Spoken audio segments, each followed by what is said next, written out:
오늘 2020년 6월 세 번째 주일입니다. 오늘도 주님의 날을 맞아 예배하기 위해 이 자리에 모인 우리 성도들과 또 코로나19 관련해서 부득불 또 이 자리에 참여하지 못하고 각자의 처소에서 예배하고 있는 우리 성도들에게 하나님의 은혜와 평강이 함께 하시기를 주님의 이름으로 간절히 축원합니다. 오늘은 위로부터 입혀질 성령 네 번째 시간입니다. 오늘은 내가 하나님의 자녀임을 확신시켜 주시는 성령이라는 제목으로 하나님의 말씀을 전하도록 하겠습니다. 오늘도 저는 우리 모두와 가장 가까운 곳에서 지난주 말씀드렸죠. 현재 진행형으로 일하고 있는 성령 하나님의 역사에 관한 메시지를 전하려고 합니다.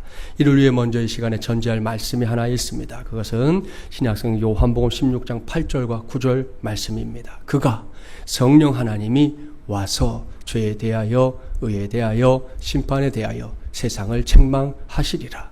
죄에 대하여라 함은 그들이 나를 믿지 아니하며 말씀하고 있습니다. 언젠가 이 말씀 여러분에게 잠시 전했던 적이 있었는데요. 이 말씀에 따르면 성령께서 이 땅에 오셔서 행하시는 최우선적인 사역이 뭔지 알 수 있습니다. 그것은 죄에 대하여 세상을 책망하신다 이건데요. 여기서 예수님께서 언급하신 죄 무엇입니까? 여기서 말씀하는 죄는 우리가 익히 알고 있는 원죄나 자범죄 아닙니다. 예수님을 구세주로 믿지 않는 것, 이것이 요한복음 16장이 기록하고 있는 죄입니다.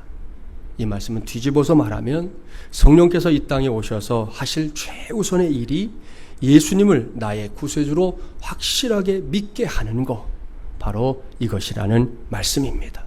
믿습니까? 할렐루야. 오늘 이러한 성령 하나님의 역사를 전제하고 오늘 주신 본문을 살피도록 하겠습니다. 그런 관점에서 오늘 주신 말씀을 보면 이 말씀이 크게 이제 두 단락으로 나뉩니다. 바울의 표현을 그대로 옮겨오면 그것은 믿음이 오기 전과 믿음이 온 후입니다.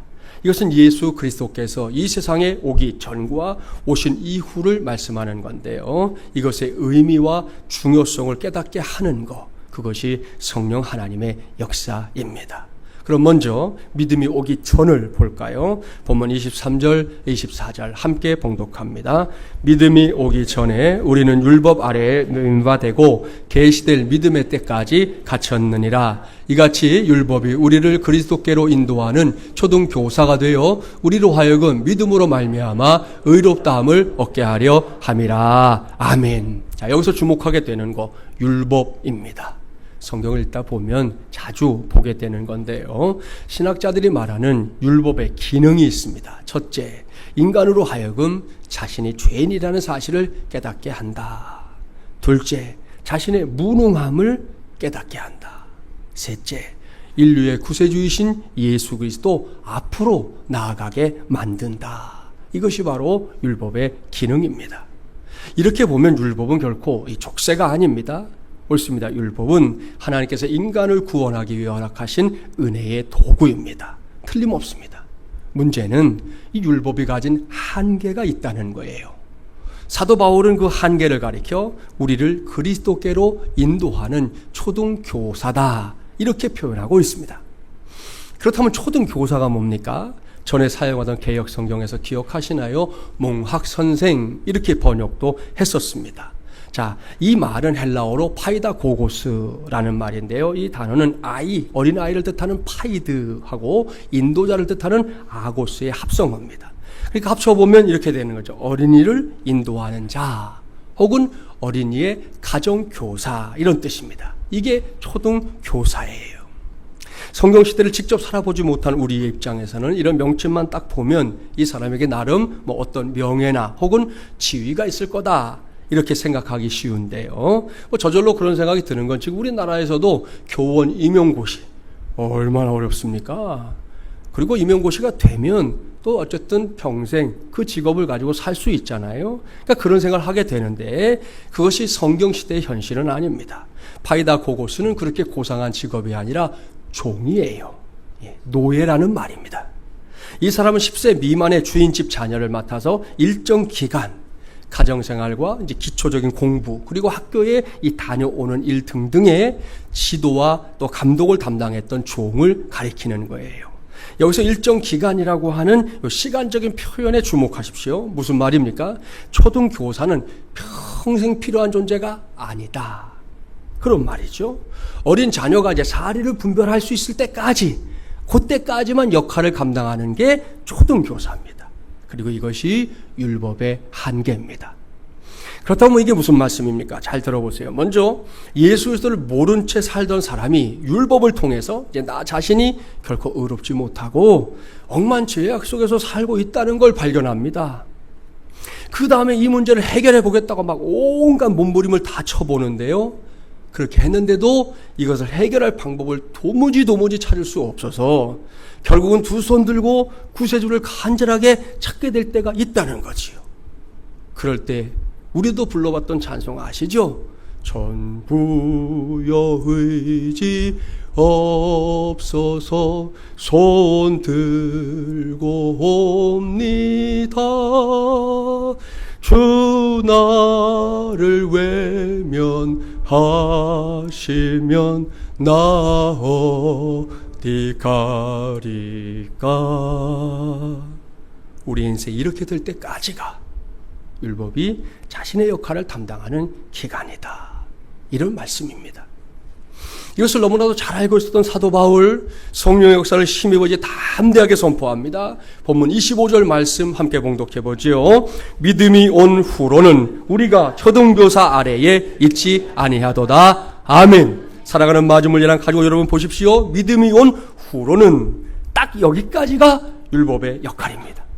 누구든지 성령의 역사를 통해 예수 그리스도를 나의 주, 나의 하나님으로 만나기까지, 그때까지만 쓰임받는 게 율법이라는 말씀이에요.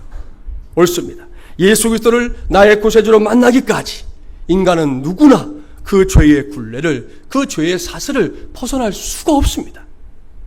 물론 이를 해결해 보겠다고 여러 모양으로 심신수양을 하는 사람들도 있습니다. 요즘은 초월 명상이라고 하는 그런 명상법을 통해서 자기 자신 안에 평안을 찾아보겠다고 하는 사람들도 이 대한민국에 많아졌습니다. 그런가 하면 어떻게든 의롭게 살아보겠다고 발버둥 치는 사람들도 있지요. 뭐 사회적인 이슈가 있다 그러면 제일 앞장서서 이거는 의롭지 못한 거다, 공정하지 못하다 나서서 자기가 의롭다고 하는 것을 과시하려고 하는 사람들 우리 시대에 많습니다. 그러나 여러분, 부족한 목사지만 단언합니다. 그 정도로는 어림도 없습니다. 그 죄의 굴레가, 그 사실이 그렇게 만만하지 않다는 거예요.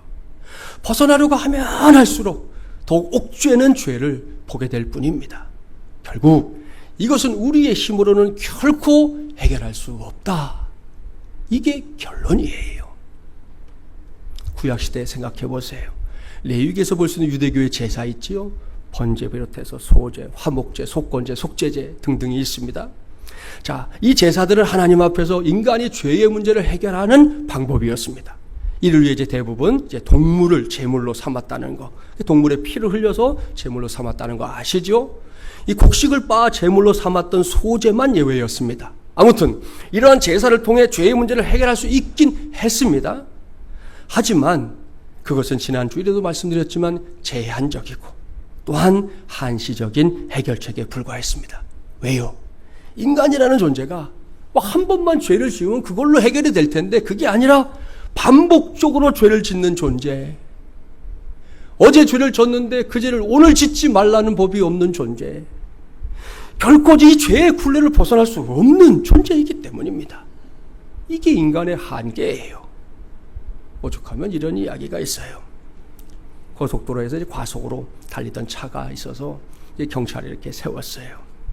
경찰관은 이 운전자가 차에 이제 연로하신 어머니를 이렇게 모시고 있는 걸 보고는 웬만하면 이제 그냥 보내야 되겠다 생각했어요. 그래도 이제 세웠으니까 주의는 줘야 되지 않겠어요. 그래서 이제 말을 건넨 거예요. 선생님, 지금 이 100km 구간에서 120km로 달리셨으니까 20km 과속하셨습니다.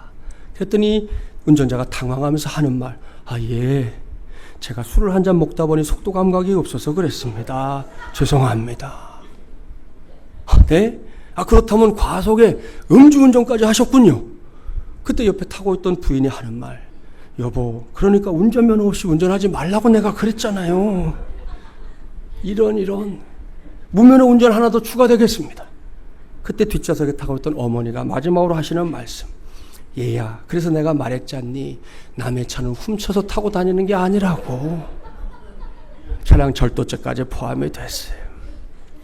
여러분, 이게 우스개 이야기 같잖아요. 근데 단지 우스운 이야기만은 아닙니다. 이게 인간 앞에 서 있는 또 다른 인간이에요. 여기에 있는 김진철 목사고요. 저와 여러분 모두가 그래요. 하물며 하나님 앞에서는 어떻겠습니까? 그야말로 아무것도 내세울 게 없습니다.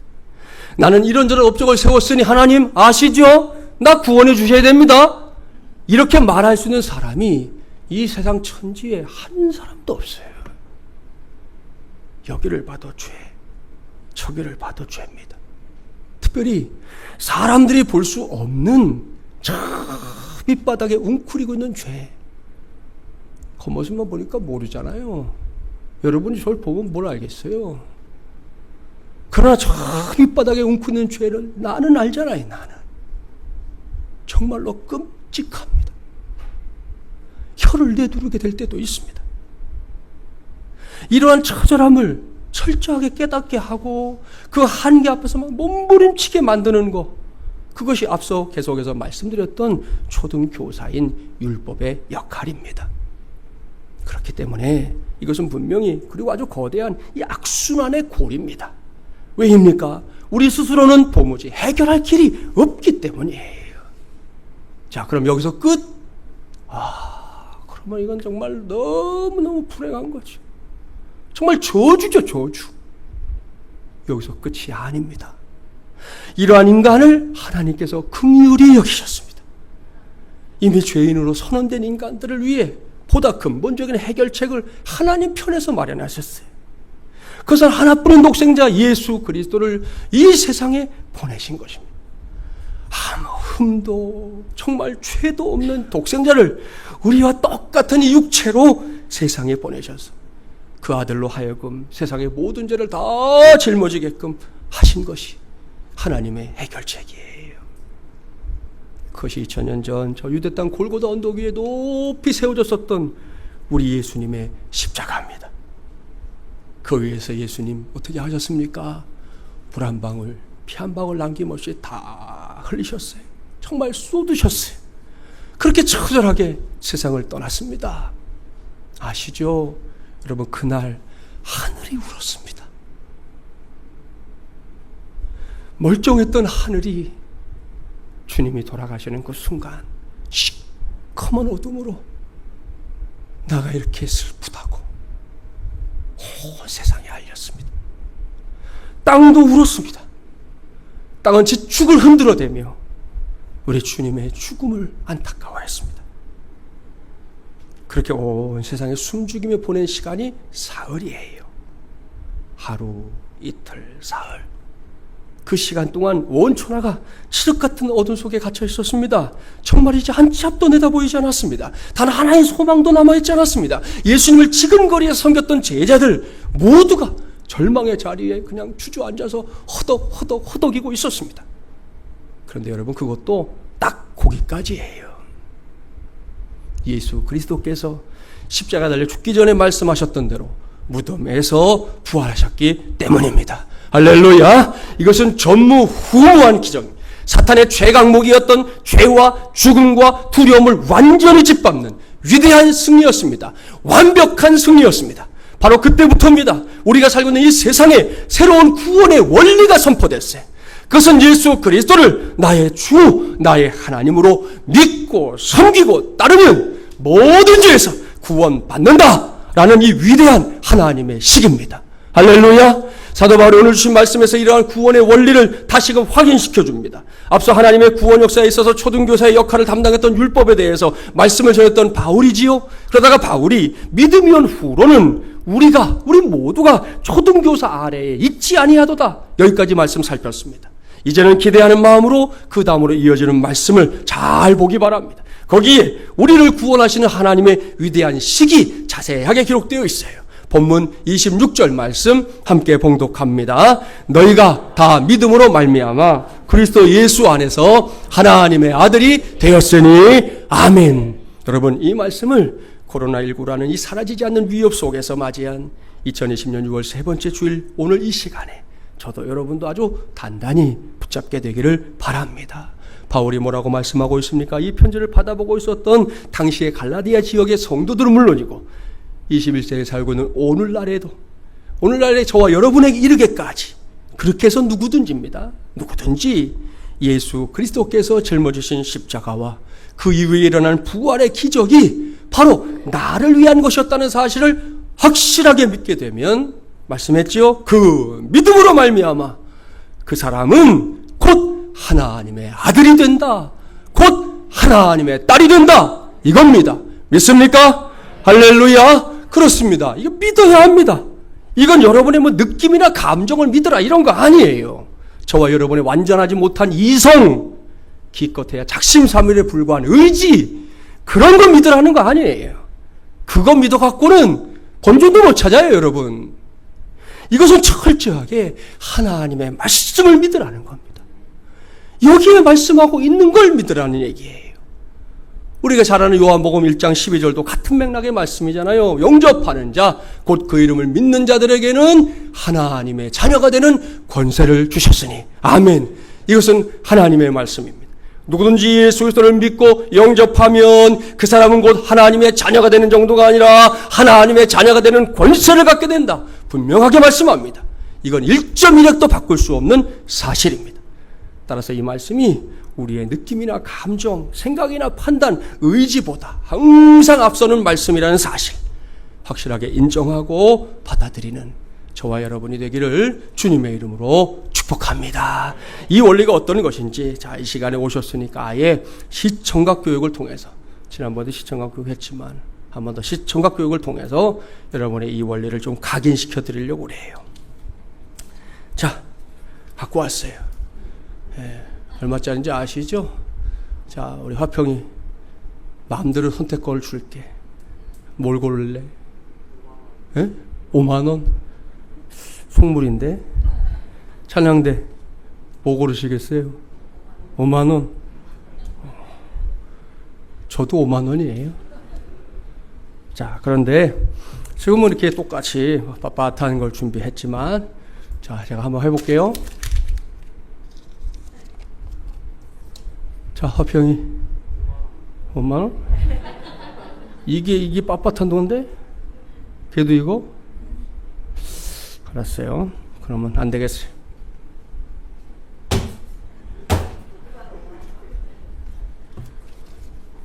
화평이 5만 원?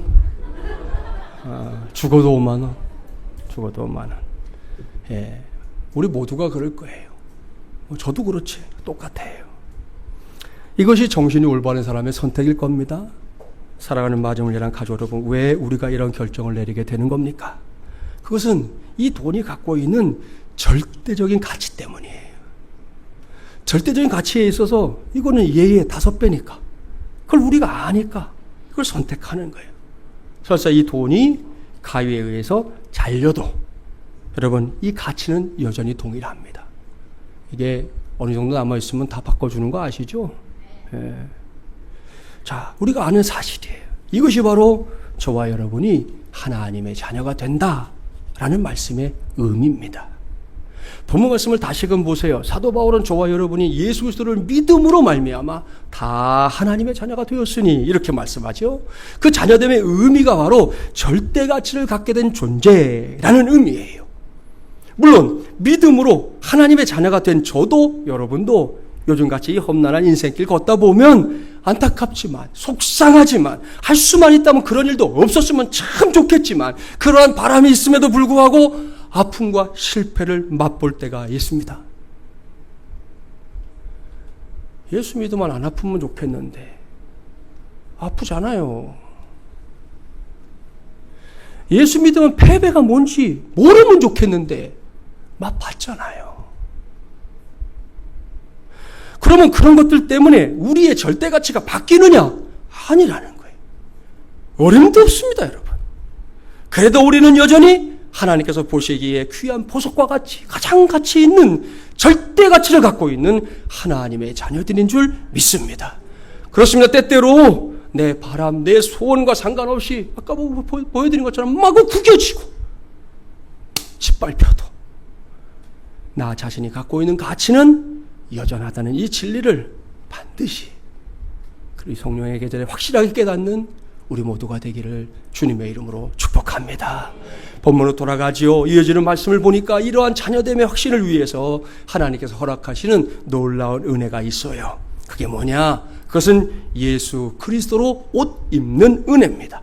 본문 27절 말씀 우리 함께 봉독해 볼까요? 누구든지 그리스도와 합하기 위하여 세례를 받은 자는 그리스도로 옷 입었느니라. 아멘. 보십시오.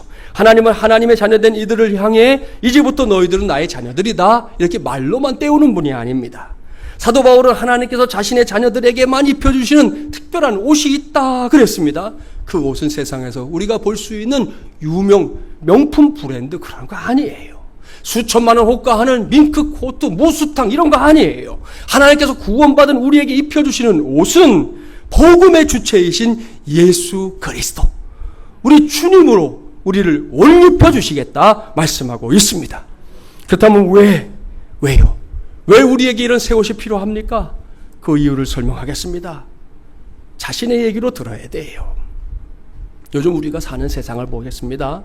세상에서는 몸에 병이 생기는 일 빈번하게 일어납니다. 요즘은 정말이지 전에 듣도 보도 못하던 그런 병들이 얼마나 많아졌는지, 그전에도 있었는데 잘 못 찾았던 건지 모르겠지만 아무튼 그렇잖아요. 감기도 요즘 감기는 옛날 감기 같지 않아요. 참 희한하게 우리를 힘들게 만드는데 지난 수개월 동안 사람들을 짓떨리게 만들고 있는 코로나19도 여기에 포함됩니다. 그런데 이런 병이 몸에만 드느냐? 아니죠. 이 안에 들어앉아 있는 속사람이 병드는 경우도 아주 많습니다. 지난 5월이었어요. 코로나 때문에 태국에서 자가 격리 중이었던 한 영국인 남편과 태국인 부인이 있었습니다. 꼼짝 못하고 집안에 있었는데 매일 그렇게 붙어서 지내다가 그만 말다툼을 하게 된 거예요. 분을 참지 못한 남편이 자기들이 머물던 데가 콘도 8층이었다는데 콘도 8층에서 아내를 베란다 밖으로 밀어버렸어요. 실제로 있었던 일이에요. 밀어버렸어요. 여러분 그대로 1층으로 떨어졌으면 어떻게 됐을지 상상도 하기 싫은 일이죠.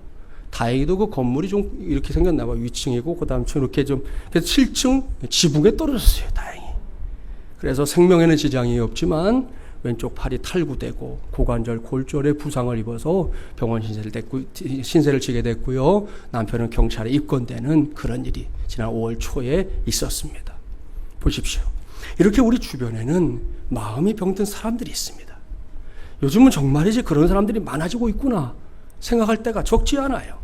무엇보다 그런 마음은 이제 이 경우처럼 얼마 후에는 이렇게 겉으로 드러나거든요. 특별히 그런 마음을 잘 드러내는 게 뭐냐? 그것 중에 하나가 그 사람이 입고 다니는 옷이에요. 무슨 말인지 아마 여러분 짐작할 겁니다. 자포자기한 사람, 일단 옷을 대충 입고 다녀요. 미국에서 홈리스라고 불리는 사람들, 제대로 옷 갖추고 입고 다니는 사람이 어디 있어요? 다 대충 입고 다니죠. 여러분 얼룩이 묻으면 얼른 화장실 가서 비누라도 칠해서 이렇게 빼죠? 관심 없어요. 묻었든 말든. 따라서 이런 사람은 그저 옷을 바꿔 입는 것만으로도 치유가 일어난다 그럽니다. 그러니까 변화의 전 단계로 밝은 옷 하나 입혀줘도 효과가 나타난다는 말씀이에요. 일례로 우리 남자분들 다 알죠. 점잖은 남자들도 그놈의 예비군 군병만 입혀놓으면 이상해지잖아요. 멀쩡한 사람인데 금방 행동이 험한 행동으로 이어집니다. 말 안 듣는 건 기본. 조교가 뭐라 그러면 내가 네 선배니 네가 내 선배냐? 짝다리 하고서 이러고 있는 거 많이 보잖아요. 또 행동은 또 얼마나 느릿느릿한지. 멋있다 하면 그냥 그저 와요. 참 답답할 노릇이죠. 근데 똑같은 사람에게 정장을 딱 입혀놓으면 금방 달라집니다. 신사가 돼버려요. 자, 이것이 바로 옷을 바꾸어 있는 것의 힘이에요. 오죽하면 이것을 의복 효과, 의복 치료, 그래서 슛 테라피라고 하는 그런 말로도 아예 정의를 해놓았어요. 옷을 갖고도 치료가 일어난다 이거예요. 이것은 우리의 신앙생활에 있어서 매우 의미심장한 대목입니다. 유명한 기독교 저술가이자 변증가인 C.S. 루이스의 대표작 가운데 순전한 기독교라는 책이 있습니다. 요즘 혹 책이 읽고 싶다 그러면 이 책을 읽으면 좋겠어요. 읽어보세요. 많이 두껍지도 않은 책인데 이 책을 보면 사부의 제목이 아주 재미있고 의미 있어요. 가장합시다. 여기서 루이스는 주기도문의 첫 문장 하늘에 계신 우리 아버지여를 아주 예리하게 분석합니다. 먼저 예수님이 하나님을 아버지로 부르는 것은 자연스럽다. 맞죠? 네, 틀림없는 말이에요. 공생애 중에 예수님의 행적과 말씀을 살펴보세요. 예수님은 하나님을 가리켜 아버지라고 부르는 것, 심지어 아빠라고 부르는 것 주저하지 않았습니다. 아주 즐거워하셨어요. 왜요? 이건 예수님에게 상식이니까요. 당연한 일이었으니까요. 자, 그 다음에 루이스가 다시 질문합니다. 그렇다면 죄인인 우리가 하나님을 아버지라고 부를 수 있는가? 여러분은 어떤지 모르겠지만 저는 책에서 이 질문 딱 보니까 기가 죽어요. 이 질문에 뭐라고 대답해야 되지? 생각하게 돼요. 저도 여러분도 나 자신이 어떤 사람인지 적나라하게 알고 있습니다. 그걸 전제하고 솔직하게 말해서 우리가 어떻게 하나님의 자녀가 될 수 있습니까? 예수님을 나의 구세주로 믿는 것 때문에 우리의 신분이 격상되었다고 성경이 말씀하기도 하고 설교자들이 가르치기도 하니까 그런 줄 알기는 알지만 우리의 실상이 어떠냐는 거예요. 도대체 어디를 봐서 제가 하나님 자녀고 여러분이 하나님 자녀입니까? 나중에 개털 모자라도 쓰고 천국에 간다면 모를까? 그때는 그렇게 되겠죠. 그러나 지금은 아직 아니지 않습니까? 이것이 우리의 현실, 루이스의 결론이에요. 그런데 여기서 중요한 것은 예수님께서 너희는 이렇게 기도하라 하늘에 계신 우리 아버지여 이렇게 명령하셨다는 거예요.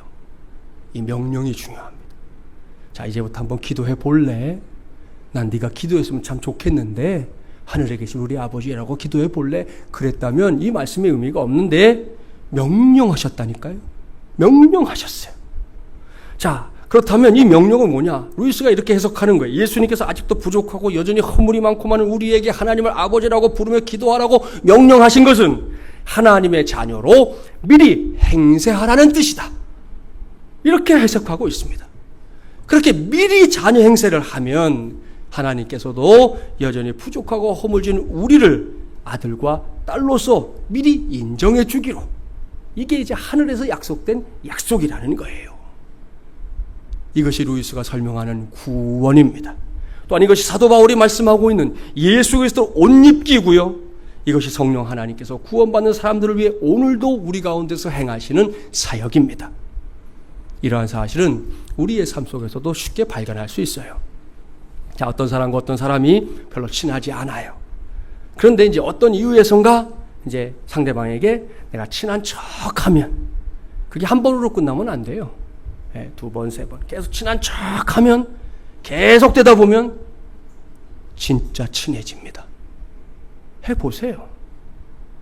요즘 기뻐할 일이 별로 없잖아요. 고민만 하고 있으면 답은 안 나와요. 고민한다고 해결이 돼야죠. 기뻐할 일이 별로 없는 게 현실이지만, 그래서 기쁘지 않지만 여러분 기쁜 척이라도 해보십시오. 마찬가지로 한 번만 아니라 두 번, 세 번 횟수를 더해보라는 거예요. 목사로서 장담합니다. 정말로 기뻐집니다. 정말로 기쁨이 내 안에 오게 되는 걸 경험한다니까요. 안 하니까 못하는 거예요. 해보시라고요. 그뿐이 아닙니다. 한 살이 되지 않은 갓난아기는 사람의 말을 알아듣지 못해요. 근데 참 하여튼 아기를 키우는 엄마들은 위대한 사람들이에요. 아기가 마치 알아듣는 것처럼 말합니다. 그것도 눈 하나 깜짝하지 않고 이러잖아요. 전 많이 먹었니? 걔가 어떻게 알아야지 먹었는지 안 먹었는지 말을 어떻게 하겠어요? 근데 엄마들은 전 먹이고 나면 꼭 물어요. 전 많이 먹었니? 못 알아듣죠. 반복해보세요. 일정한 시기가 되면 그 아이와 엄마 사이에는 의사소통이 가능해져요. 이게 인간이에요. 이게 사람이라고요. 그래서 윌리엄 제이슨은 이렇게 말했습니다. 행복하기 때문에 웃는 것이 아니라 웃기 때문에 행복해진다. 맞는 말이죠. 여기에 놀라운 복음의 능력이 있습니다. 아직은 아니지만 현실적으로는 부족해도 한없이 부족하지만 그래도 그렇다고 생각하고 가장하면 그게 현실이 된다. 이런 말입니다. 맞습니다. 지금 하나님 앞에 서 있는 우리의 모습이 마치 총 맞은 것처럼 여기저기 구멍이 많이 나 있어요. 심지어는 누더기도 이런 누더기가 없구나 이렇게 생각할 때도 있어요. 제 자신도 그래요. 그러니 아무리 봐도 부족한 것 투성이잖아요. 빠져나갈 구멍도 없어요. 명백한 사실이. 이게 싫지만, 정말로 인정하기 싫지만 그래도 인정할 수밖에 없는 현실이라는 겁니다. 그래서 앞서 말씀드린 거잖아요. 그런 감정이나 느낌, 생각이나 판단, 의지가 내 안에서 거대한 물결이 되어서 순간순간 몰려들어도 여러분 거기에 빠지면 안 됩니다. 그렇습니다. 그것들에게 밀리기 시작하면 끝까지 밀려요. 그래서 아예 시작을 내주면 안 되는 거예요. 한 번 빼앗기 시작한 마음을 되돌린다? 어림도 없어요. 이건 백전백패입니다. 그러니까 그럴 때마다 다시금 기억해 주세요. 성령의 능력을 힘입어 무조건 생색을 내기 바랍니다. 여전히 부끄러운 게 사실이지요. 여러분 그 부끄러움은 우리의 도덕적인 기준이에요. 하나님 앞에서도 물론 부끄러움이 있는 게 사실이지만 나 자신이 하나님의 자녀라는 사실을 한시도 잊지 말아야 된다는 말씀입니다. 옳습니다. 아무리 부족해도 감히 내가 하나님의 자녀라고 지금 그 자녀된 특권을 누리고 있는 사람이라고 누구 앞에서든 담대하게 말할 수 있어야 합니다. 왜요? 답은 하나뿐이에요. 하나님께서 예수 그리스도로 옷을 입혀주시면서 그걸 허락하셨기 때문이에요.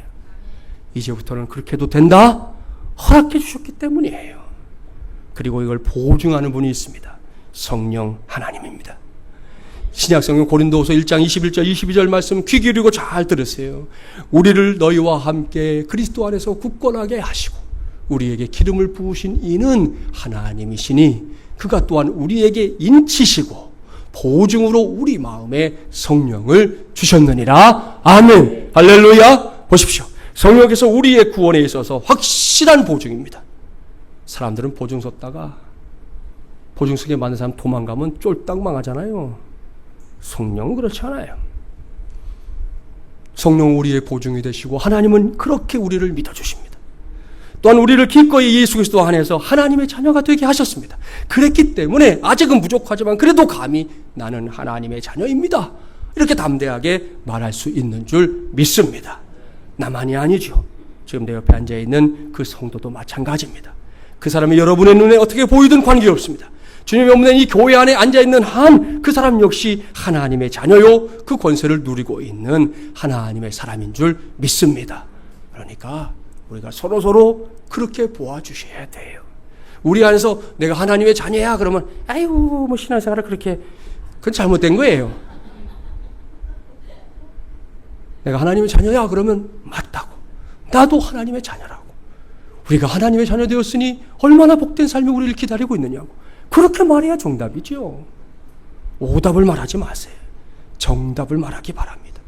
이 진리를 잘 기억해야 합니다. 성경은 우리 모두가 예수 그리스도를 믿고 의인이 되었다 선언하고 있어요. 그러나 실제적인 삶은 아직 의인이 아닌 게 맞아요.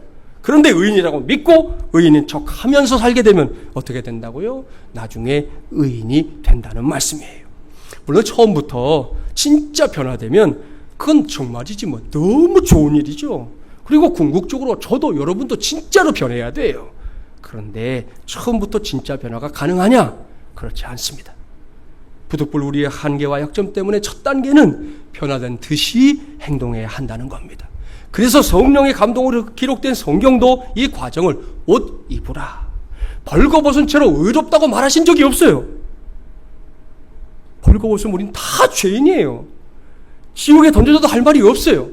그래서 예수님이 옷을 입혀놓고 의인이다 그러신 거예요. 이게 성경의 가르침입니다.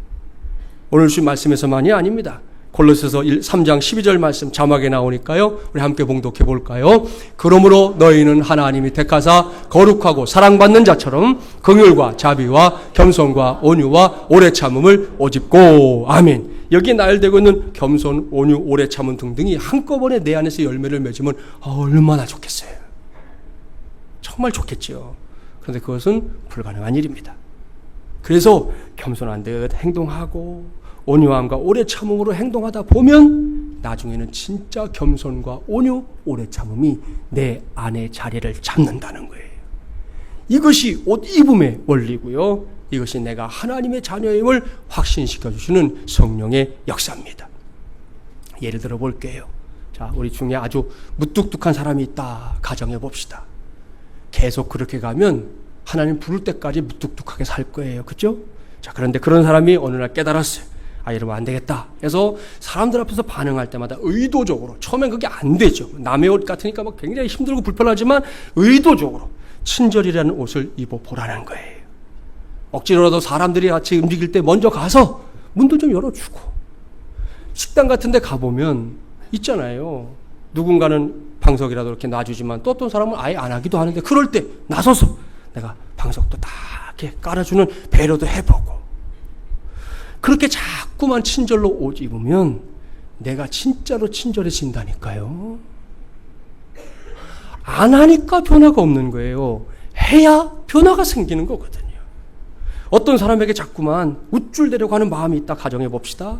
이런 경우 억지로라도 겸손하게 남의 말 씻기고, 말할 때도 상대방을 좀 높이는 말 의도적으로 자꾸 해보라는 거예요. 나중에는 진짜 겸손한 사람 됩니다. 여러분에게 부담이 된 얘기겠지만, 자, 새벽 기도 못하는 사람들